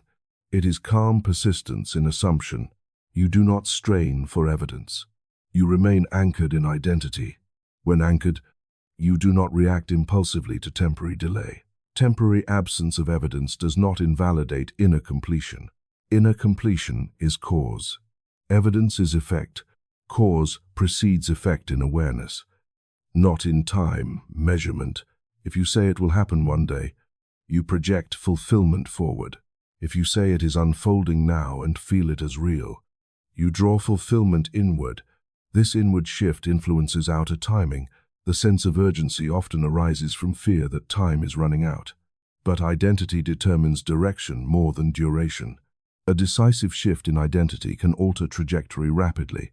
Time is neutral. It carries no intention. It reveals what you consistently hold. Therefore, hold deliberately. Choose identity consciously. Persist calmly. When you understand that time does not create results, you stop waiting for the future to rescue you. You refine the present state. As the present state stabilizes, the future rearranges accordingly. Seasons are cycles of belief. They are not punishments, not rewards, not accidents. They represent phases of assumption unfolding into visibility. Just as nature moves from planting to growth to harvest, consciousness moves from acceptance to stabilization to expression. When you assume a new identity, you enter a planting season. The seed is invisible beneath the surface. Outwardly, nothing appears to change immediately. Many misinterpret this invisibility as failure. They abandon assumption too quickly. But invisibility is not absence. It is preparation. Belief matures through repetition. Each time you return to the chosen state, you water the seed. Each time you resist contradiction, you strengthen the root. Roots must grow before branches appear. If you constantly uproot the seed by doubting its existence, growth slows. Seasons remind you that manifestation follows order. First comes internal conviction, then behavioral adjustment, then external confirmation. Attempting to harvest before conviction stabilizes, creates frustration. There will be moments when outer conditions seem unchanged. This corresponds to winter. Winter is not death. It is consolidation. Energy moves inward. Identity deepens beneath the surface. If you panic during winter and assume failure, you disrupt the cycle. If you remain steady, spring follows naturally. Belief is not linear. It strengthens, is tested, strengthens again. These cycles refine identity. Testing does not mean opposition from outside. It means opportunity to remain loyal to chosen assumption despite appearances. Loyalty stabilizes state. Spring corresponds to subtle evidence. Small opportunities arise. Slight improvements appear. These are signs of alignment. Gratitude during this phase amplifies growth. Doubt during this phase can stunt it. Attention nourishes development. Summer represents expansion. Action flows smoothly. Confidence increases. Outer results become visible. But even during expansion, vigilance over state remains necessary. Complacency can invite contradiction. Autumn symbolizes harvest. Results manifest clearly. Yet harvest also invites reflection. What state produced this outcome? What belief sustained it? Reflection strengthens understanding of law. Seasons repeat because growth is continuous. After harvest comes new planting. Identity evolves. Desire expands. Each expansion requires renewed assumption. Impatience arises when you compare your season to another person's season. You may see someone in harvest while you are in planting. Comparison breeds doubt. Doubt weakens root. Remember that each individual is at a different stage of assumption. If you remain faithful to your chosen state, cycles move naturally. If you react emotionally to every fluctuation, you disturb the rhythm. Rhythm requires trust. Trust arises from understanding law. Belief must feel natural to sustain through seasons. Forced optimism collapses under pressure. Genuine assumption remains calm, even when evidence is limited. Calmness signals stability. Outer seasons change automatically. Inner seasons require participation. You choose whether to nurture belief or abandon it. You choose interpretation during apparent delay. When you understand that every season serves growth, resistance diminishes. You no longer interpret quiet phases as stagnation. You see them as integration. Cycles reveal that fulfillment is not random. It unfolds according to sustained identity. If identity remains inconsistent, cycles become erratic. If identity stabilizes, progression becomes smooth, even during challenging seasons. Maintain alignment. A storm does not uproot a deeply rooted tree. Likewise, temporary difficulty cannot uproot established identity unless you surrender it. Seasons teach patience without passivity. You continue acting from chosen identity, regardless of phase. You do not retreat into old self-concept during winter. You do not abandon discipline during harvest. Belief evolves through cycles. Each cycle strengthens conviction. Each strengthened conviction accelerates expression. The rhythm of seasons mirrors the rhythm of consciousness. Plant assumption. Protect it from contradiction. Allow it to mature. Harvest results. Begin again with expanded vision. When you accept seasons as natural expressions of belief, you stop fearing delay. You focus on nurturing identity. As identity stabilizes, cycles shorten and harvest becomes more frequent. The network is not people. It is reflection. You believe that success depends on who you know, who supports you, who connects you. Yet what you call network is the outer arrangement of inner assumption. People do not create your state. They mirror it. If you assume yourself overlooked, you will encounter indifference. If you assume yourself valued, you will encounter recognition. The faces may differ, but the pattern remains consistent because identity remains consistent. Connections do not originate externally. They align with belief. When you see someone surrounded by opportunity, you may attribute it to luck or charisma. But beneath visible interaction is invisible self-concept. The individual who assumes worth communicates differently. Posture shifts, tone shifts, response shifts. These subtle differences invite collaboration. You cannot sustain relationships that contradict dominant identity. If you assume yourself inferior, you may feel uncomfortable around confident individuals. If you assume yourself capable, you naturally gravitate toward environments that affirm growth. Attraction and repulsion are reflections of inner belief. The network expands as identity expands. When you identify as a creator, you meet creators. When you identify as a leader, others respond accordingly. The world does not consciously analyze your inner dialogue, yet it responds to its expression. Many attempt to force connection while maintaining doubt. They attend events, exchange cards, initiate conversations, yet inwardly feel unworthy. That feeling shapes micro-expressions, hesitation, subtle withdrawal. Others sense inconsistency. The connection remains shallow. When identity stabilizes in confidence, effort becomes ease. You speak without seeking approval. You listen without insecurity. You present ideas without apology. This ease fosters trust. Trust builds relationship. Relationship builds opportunity. The concept of networking is often misunderstood as strategy alone. Strategy without alignment produces limited effect. Alignment without strategy still attracts alignment. When inner belief matches desired environment, natural encounters occur. Reflection does not require awareness from others. They need not know your internal assumption. They respond instinctively to coherence or conflict in your state. Coherence feels stable. Stability feels safe. Safety invites connection. You may notice recurring patterns in relationships, similar personalities, similar conflicts, similar dynamics. These patterns reveal underlying assumption. If you feel repeatedly unsupported, examine inner belief about deserving support. If you feel repeatedly respected, recognize identity, consistency. Changing network requires changing identity. You cannot outgrow your self-concept. Even if you temporarily enter elevated circles, insecurity will surface if identity has not evolved. Inner expansion alters perception first. You begin to notice individuals previously ignored. You initiate conversations previously avoided. The network appears to grow, yet it reflects broadened awareness. Every interaction is a mirror. When someone challenges you, observe reaction. Does it reveal doubt or certainty? Reaction exposes belief. Reflection invites revision. If you assume yourself generous, you meet generosity. If you assume competition, you meet rivalry. Interpretation influences response. Response shapes interaction. Interaction forms network. The world is not arranged randomly. It organizes around dominant states.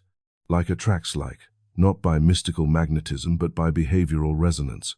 You move toward environments that feel consistent with identity. True influence arises from self-certainty. When you know your value, you do not diminish others to elevate yourself. You collaborate naturally. Collaboration multiplies connection. You cannot manipulate reflection sustainably. If inner assumption is fragile, outer alliances will reflect fragility. If inner assumption is stable, alliances strengthen. The network is not separate from you. It is an extension of your state. When state evolves, network evolves. Focus on becoming the identity you wish to connect with. Embody qualities you seek.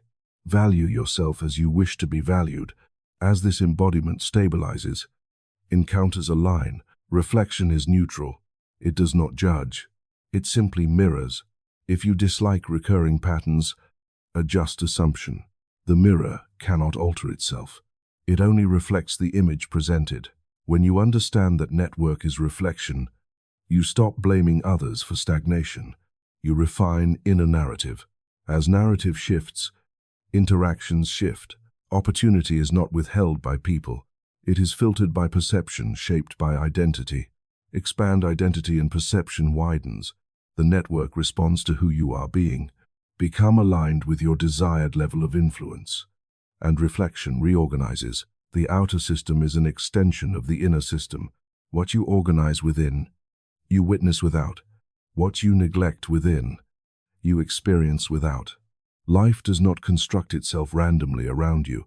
It arranges itself according to the structure of your consciousness. If your inner world is scattered, your outer life will appear chaotic. If your inner dialogue is disciplined and aligned, your outer systems gradually reflect order. This principle applies to finances, relationships, work, health, influence. Every visible structure mirrors invisible assumption. You may attempt to fix external systems without adjusting inner architecture. You reorganize schedules, budgets, teams, routines. Yet, if inner belief remains contradictory, the system destabilizes again. Sustainable change originates in self-concept. An individual who assumes competence organizes tasks differently than one who assumes inadequacy. The competent identity prioritizes effectively, delegates confidently, makes decisions without prolonged hesitation. The inadequate identity procrastinates, overcompensates, or avoids responsibility. Behavior arises from belief. Systems arise from behavior. When you revise identity, patterns shift organically. You no longer need to force discipline artificially. Discipline flows from alignment. If you see yourself as capable and responsible, you naturally construct supportive habits. The outer system appears complex because it involves many elements, yet its foundation is simple. Perception shapes interpretation. Interpretation shapes action. Action shapes structure. Structure shapes outcome. Trace every outcome backward, and you find belief. If you assume money is scarce, your financial system reflects caution mixed with anxiety. You may hesitate to invest, hesitate to expand, hesitate to trust. These hesitations shape flow. If you assume money circulates abundantly, you manage differently. You remain prudent but not fearful. Fear constricts, confidence directs. Organizations mirror the identity of those who lead them. A leader who doubts will create a culture of hesitation. A leader who assumes clarity will cultivate decisive teams. The outer hierarchy is an echo of inner authority. You may blame environment for disorder, yet examine your interpretation of environment. Do you perceive obstacles or opportunities? That perception influences response. Response determines system development. Internal consistency produces external efficiency. When you know what you believe, decisions accelerate. Indecision wastes energy. Energy lost in inner conflict cannot sustain outer growth. The inner system consists of dominant assumptions, habitual interpretations, recurring self-descriptions. If these remain unresolved, they generate recurring outcomes. Change the inner configuration and external arrangements reorganize accordingly. You cannot permanently inhabit systems beyond your identity. If you assume limitation, success will feel uncomfortable. You may unconsciously sabotage structure to restore familiar state. Stability requires identity congruent with structure. Outer organization is not merely mechanical, it is psychological. Productivity methods succeed only when aligned with self-concept. Otherwise, they feel forced and unsustainable. The disciplined inner system filters distraction. It chooses priorities intentionally. This clarity appears outwardly as focus. Focus produces momentum. Momentum attracts resources. If you believe you are disorganized, you reinforce that label. You behave inconsistently. The label becomes self-fulfilling. If you assume you are structured and capable, you seek solutions that align with that identity. Transformation begins with internal audit. Observe recurring thought patterns. Are they aligned with desired outcomes? If not, revise assumption gently and persistently. When identity upgrades, external system upgrades gradually. Habits adjust, standards rise, boundaries strengthen. These shifts compound over time. You may not control every variable in outer environment, but you control interpretation. Interpretation directs response. Response shapes structure. The outer system is never independent of the inner. It is expression. Therefore, invest attention inward first. Align thought, feeling, and belief with desired order. As coherence increases internally, confusion decreases externally. As clarity strengthens within, complexity simplifies without. The visible is shaped by the invisible. When you refine the invisible system of belief, the visible system reorganizes naturally. Ego appears the moment you forget that you are consciousness. When you identify completely with circumstance, with body, with role, you shrink infinite awareness into a limited label. Ego is not arrogance alone. It is misidentification. It is the belief that you are the mask rather than the awareness behind the mask. Consciousness is the observer. It is the silent I am before any description follows. Ego begins when you attach description and believe it is permanent. I am successful becomes I am superior. I am challenged becomes I am defeated. The description replaces the awareness. When you forget your nature as consciousness, you become reactive to every fluctuation. Praise inflates you. Criticism wounds you. Gain excites you. Loss terrifies you. You live at the mercy of appearance because you believe appearance defines you. The king falls when he confuses the throne with identity. The throne is role. Consciousness is essence. When role becomes identity, fear emerges. Fear of losing status, fear of losing wealth, fear of losing admiration. This fear produces attachment. Attachment produces instability. Ego demande validation. Consciousness requires none. When you operate from ego, you seek constant confirmation from others. Approval becomes nourishment. Without approval, insecurity rises. This dependence weakens authority. When you remember you are consciousness, roles become expressions rather than definitions. You may hold position, yet you are not confined by it. You may experience success, yet you are not dependent upon it. Ego compares constantly. It measures worth against others. Comparison generates either pride or envy. Both bind awareness to external reference. Consciousness does not compare. It expresses. If you assume you are merely your history, you become limited by past events. Ego clings to narrative. It says this is what happened to me, therefore this is who I am. Consciousness recognizes history as experience, not identity. Forgetting your true nature creates inner division. You attempt to defend image rather than refine state. You protect reputation rather than cultivate alignment. Defense consumes energy. Alignment generates power. When ego governs, imagination becomes distorted. Instead of imagining from fulfillment, you imagine from insecurity. You project fear of loss. You anticipate betrayal. These imaginal acts shape experience. Consciousness free from ego imagines from completeness. It does not seek to prove itself. It seeks to express itself. Expression carries calm authority. Ego resists change because it fears dissolution. It prefers familiar discomfort to unfamiliar growth. Consciousness embraces expansion because it is not threatened by evolution. When you identify as awareness rather than persona, criticism becomes information rather than injury. You evaluate calmly without internal collapse. This steadiness strengthens presence. Ego thrives on reaction. It reacts quickly to protect image. Consciousness pauses. In the pause, choice appears. Choice restores authorship. The fall described symbolically is not external defeat. It is internal confusion. It is mistaking transient conditions for permanent self. When wealth increases and you believe you are wealth, vulnerability emerges. When influence expands and you believe you are influence, instability grows.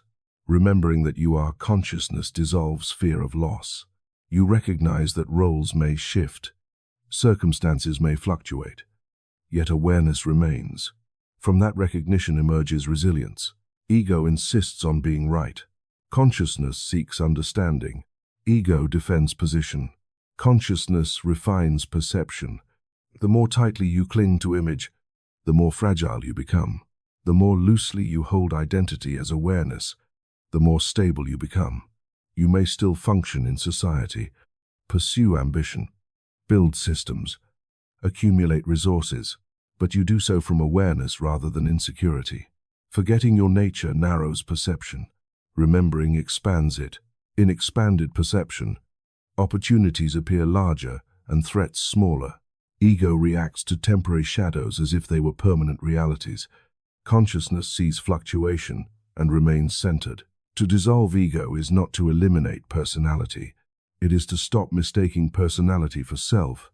Personality is tool. Awareness is source.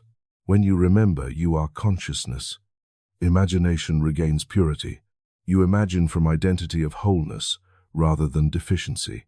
That shift alters experience profoundly.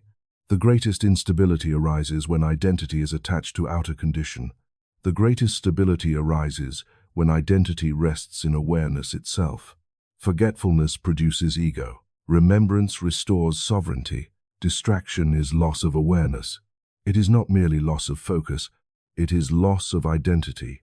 When you become distracted, you forget who you have chosen to be.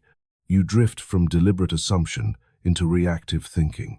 The moment awareness slips, old states re-enter quietly and begin directing experience again. Distraction does not always appear dramatic. It can arrive as comparison. It can arrive as doubt. It can arrive as endless consumption of opinions. Each moment you give sustained attention to a state that contradicts your chosen identity. You weaken inner unity. The mind cannot build while it is divided. When awareness is steady, imagination is directed. When awareness fragments, imagination wanders. Wandering imagination revisits past disappointments, rehearses future fears, analyzes circumstances without purpose. These imaginal acts shape experience unconsciously. You may begin the day grounded in certainty, then encounter criticism and drift into insecurity. You may begin with clarity, then compare yourself to another and drift into inadequacy. The event did not remove your identity. You relinquished awareness of it. Distraction feels small in the moment, yet repeated distraction accumulates. Small shifts in attention produce gradual shifts in identity. Identity shapes outcome. Therefore, guarding awareness is not rigid discipline. It is protection of creative power. When you dwell consistently in your chosen state, outer events gradually align. But when you repeatedly abandon that state to entertain contradiction, you interrupt momentum. This interruption appears externally as delay or inconsistency. Awareness is presence. Presence is recognition that you are the observer of thought, not the thought itself. When you lose this recognition, you become absorbed by every impulse. Absorption without choice produces reaction. Reaction reinforces old identity. The divided mind is easily distracted because it lacks stable commitment. If you have not fully accepted a chosen identity, you will drift when pressure arises. Pressure exposes instability. Instability invites distraction. To remain undistracted is not to ignore life. It is to interpret life through the lens of your selected state. If you have chosen confidence, you interpret events confidently. If you have chosen sufficiency, you interpret events from sufficiency. This consistency preserves awareness. Distraction also arises from excess desire. When you desire many conflicting outcomes simultaneously, attention splits. Split attention weakens intensity. Weak intensity slows manifestation. Clarity simplifies focus. The mind seeks novelty. It seeks stimulation. But growth requires repetition. Repetition of assumption builds depth. Depth produces stability. Stability produces expression. You may notice that when you are deeply aligned with a goal, distractions lose appeal. This is not forced suppression. It is natural prioritization. Identity determines interest. When identity shifts upward, lower distractions fade. External noise does not create distraction unless it finds resonance within. If inner belief is fragile, outer opinion disturbs you. If inner belief is firm, outer noise loses power. Loss of awareness occurs gradually. First comes slight doubt, then comes comparison, then comes subtle insecurity. If not corrected, identity shifts quietly. Correction is simple. Return attention to chosen assumption. Returning does not require struggle. It requires remembering. Remember that you are consciousness selecting states. Remember that thoughts are visitors, not rulers. Remember that identity is chosen, not imposed. When awareness returns, distraction dissolves. The state reestablishes. The system regains coherence. Many attribute inconsistency in results to external complexity. Often the cause is internal distraction. Identity fluctuates because attention fluctuates. Attention fluctuates because commitment is unclear. Clarify identity and attention stabilizes. Presence strengthens perception. When fully present, you respond rather than react. You observe impulse before acting. This pause restores authorship. The more frequently you return to awareness, the more natural it becomes. Eventually, awareness remains even during challenge. This continuity protects chosen identity. Distraction is forgetting who you decided to be. Awareness is remembering and returning. The difference determines whether life reflects intention or impulse. Collapse does not begin outside. It begins within. No kingdom falls because of enemies alone. It falls because identity weakens. What appears as external defeat is the final stage of internal division. People blame competition, betrayal, economy, timing, yet circumstances only expose dominant belief. If identity remains unified, pressure strengthens rather than destroys. If identity fractures, even minor tension creates instability. The fall never starts with loss of wealth or influence. It starts with loss of alignment. When doubt quietly replaces certainty, decisions shift, interpretation becomes fearful, action hesitates. These subtle changes accumulate beneath the surface. Outwardly, everything may appear intact, yet inward conviction erodes. Consciousness reflects its dominant state faithfully, and when insecurity becomes dominant, reflection follows. External conflict mirrors internal contradiction. When you entertain opposing self-concepts, your environment expresses tension. If you project strength while harboring insecurity, division appears. Unity within produces coherence without. Division within produces disorder without. Blaming others for collapse prevents restoration. If enemies caused the fall, you remain powerless. If identity shifted first, you regain authorship. Recognition restores authority. Attachment often precedes decline. When you attach identity to position, wealth, or admiration, fear emerges. Fear influences perception. Perception influences response. Response shapes outcome. What you fear losing becomes the focus of imagination. Sustained fearful imagination shapes experience. The stronger the attachment, the greater the anxiety. Anxiety clouds clarity. Clouded clarity produces impulsive decisions. Impulsive decisions accelerate instability. Success without awareness can deepen vulnerability. When achievement strengthens ego rather than consciousness, fragility increases. Ego seeks validation and fears loss. Fear weakens presence. Presence, once weakened, invites opposition. Observers see only the outer shift and assume external cause. Yet every visible fall begins invisibly in thought. You may still hold resources while losing certainty. You may still hold influence while doubting worth.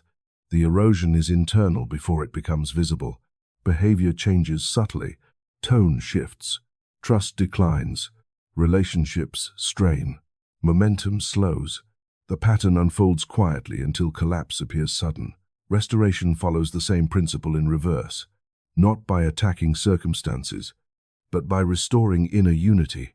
When identity is re-established deliberately and consistently, outer systems reorganize, blame dissolves, clarity returns, action stabilizes, structure rebuilds gradually. No external force can overthrow unwavering consciousness. Opposition tests alignment. If alignment remains firm, challenge strengthens resolve. If alignment weakens, challenge exposes division. The world mirrors assumption precisely. This is not accusation. It is empowerment. If collapse originated externally, you would remain victim. If it originated internally, you retain creative authority. Signs of inner fracture appear early. Persistent doubt, frequent comparison, loss of calm conviction. These are signals of shifting state. Observe them without panic. Return attention to chosen identity. Persistence rebuilds coherence. Possessions can be regained if identity remains intact. Influence can be restored if awareness remains stable. But if identity collapses, preservation of possessions cannot prevent decline. Collapse is not fate. It is feedback. Feedback invites correction. Correction begins with remembrance. Remember that you are consciousness selecting states. Remember that circumstance reflects assumption. Remember that unity sustains structure. The fall does not come from outside first. It manifests outwardly after inner division. Guard inner alignment and outer stability follows naturally. The death of ego is awakening. It is not destruction of personality. It is the collapse of false identification. When you cease believing that you are your title, your wealth, your wounds, your victories, you awaken to something deeper. You awaken to awareness itself. Ego fears this moment because ego survives through attachment. Awareness welcomes it because awareness loses nothing. Ego builds identity from comparison and memory. It says, I am what happened to me. I am what I achieved. I am what others think. These layers accumulate until you forget the silent presence beneath them. Awakening begins when you question these layers. Who am I without the label? Who am I without the role? Who am I without approval? In that questioning, ego trembles because its structure depends on unquestioned belief. The death of ego is not dramatic collapse. It is quiet realization. You recognize that thoughts arise and pass. You recognize that emotions fluctuate. You recognize that roles shift, yet something remains constant. That constant presence is awareness. When you identify with awareness rather than with passing states, freedom begins. Ego seeks validation continuously. It requires reinforcement. Without praise, it feels diminished. Without recognition, it feels invisible. Awareness requires none of this. Awareness observes praise and criticism equally without attachment. This detachment is not coldness. It is stability. When ego dominates, every setback feels personal. Every disagreement feels threatening. Every delay feels like rejection. Reaction intensifies because identity is fragile. When awareness governs, setbacks become information. Disagreement becomes perspective. Delay becomes timing. Interpretation changes because identity rests in something unshaken. The symbolic death of ego occurs when you release the need to defend image. You no longer react automatically to protect reputation. You no longer measure worth by comparison. You no longer fear the loss of temporary status. This release feels like loss at first because ego interprets surrender as weakness. In truth, it is strength. Strength arises from non-attachment. When you are not clinging to an identity constructed from external approval, you act from clarity. Clarity reduces fear. Reduced fear improves judgment. Improved judgment alters experience. Ego imagines from insecurity. It projects threats. It anticipates loss. It competes for superiority. These imaginal acts reinforce instability. Awareness imagines from completeness. It assumes wholeness and acts accordingly. The quality of imagination shifts dramatically when ego dissolves. Awakening does not remove ambition. It purifies it. Ambition no longer arises from proving worth. It arises from expressing capacity. Expression is calmer than proof. Proof demands audience. Expression requires only authenticity. When ego dies symbolically, you cease mistaking temporary condition for permanent self. Wealth may increase or decrease, yet awareness remains. Influence may expand or contract, yet awareness remains. This recognition reduces fear of fluctuation. Fear once reduced diminishes reactive behavior. Ego insists on certainty from environment. Awareness generates certainty from identity. This reversal restores authorship. You no longer wait for life to confirm value. You recognize value inwardly and act from it. The death of ego also dissolves resentment. Resentment depends on rigid narrative about self and other. When identity softens into awareness, narrative loses dominance. You see events as expressions of states rather than personal attacks. This perception reduces emotional intensity. As ego weakens, imagination strengthens. Without insecurity clouding perception, you imagine clearly. You assume states deliberately without hidden doubt. This clarity accelerates reflection because inner contradiction decreases. Awakening is ongoing. Ego may reappear subtly through pride or fear, but awareness once recognized cannot be forgotten entirely. Each time you return to presence, ego's grip loosens further. The symbolic death is therefore renewal. You do not lose individuality. You lose illusion. You do not become passive. You become centered. From that center, decisions arise without frantic urgency. When ego dissolves, comparison fades. You measure progress by alignment rather than by superiority. Alignment produces peace. Peace enhances perception. Enhanced perception refines action. The awakening is subtle yet profound.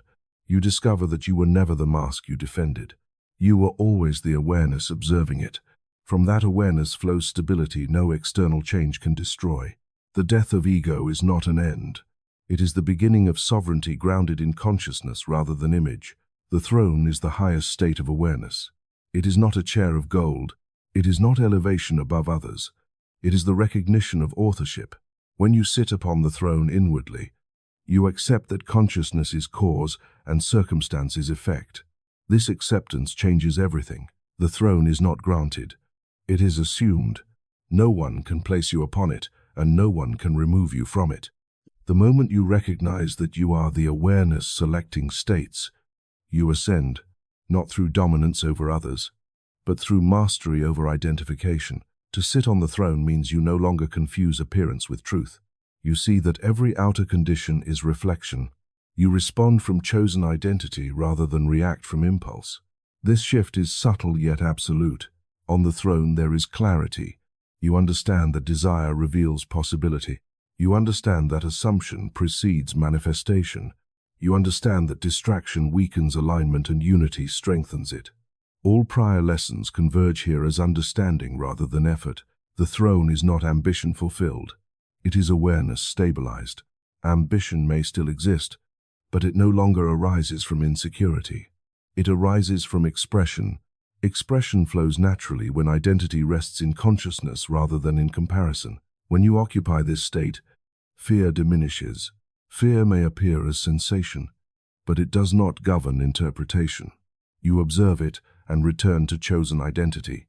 The return becomes effortless because remembrance is established. The throne is not arrogance. It is humility before law. You recognize that imagination shapes experience and therefore you guard it. You do not blame circumstances. You refine assumption. This refinement strengthens coherence. In this state, you no longer chase validation. You act from inner sufficiency. Praise does not inflate you. Criticism does not diminish you. Both are received as information rather than definition. The throne is awareness of I am before any description. From that awareness, you may select description deliberately. I am capable. I am secure. I am creative. These statements are not hopeful affirmations. They are chosen identities. When identity is chosen consciously and maintained consistently, life reflects it steadily. Not instantly, perhaps, but inevitably. Inevitability replaces anxiety. Calm replaces urgency. Sitting on the throne means accepting responsibility without self-condemnation. If experience reflects assumption, then revision is possible. You need not remain trapped in past identity. You can choose anew. This state dissolves victimhood. It does not deny difficulty. It reframes it. Difficulty becomes feedback rather than fate. Feedback invites adjustment. Adjustment restores alignment. On the throne there is unity. Thought, feeling, and belief align around chosen identity. This unity produces coherence outwardly. Coherence generates stability. Stability attracts opportunity. The throne is not static. It is active awareness. You remain attentive to inner dialogue. You guard interpretation. You persist in assumption despite temporary contradiction. Persistence solidifies authority. Authority here is not control over others. It is control over identification. You choose which state defines you. You withdraw attention from states that weaken alignment. When awareness remains centered in I am, external fluctuation loses power. Gain does not intoxicate. Loss does not devastate. Both are seen as temporary expressions of prior state. The highest realization is simple. You are not the role. You are not the condition.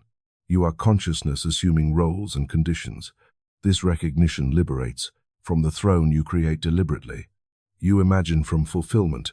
You interpret from sufficiency. You act from clarity.